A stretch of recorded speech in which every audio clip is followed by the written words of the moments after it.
పెళ్లి రోజు శుభాకాంక్షలు అండి. జై జయ నారాయణ ఆశ్రమం నుంచి.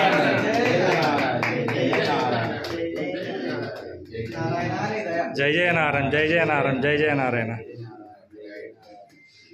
ప్రతి సంవత్సరం మీరు జై జయ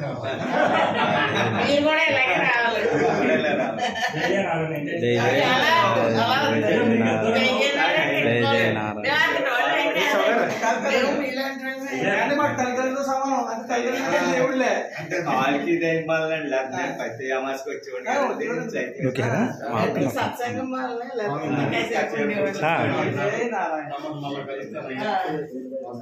జై జయ నారాయణ ఆశ్రమం, గొల్లల మామిరేడ, పెదపూడి మండలం, కాకినాడ జిల్లా. జై జయ నారాయణ, జై జయ నారాయణ, జై జయ నారాయణ.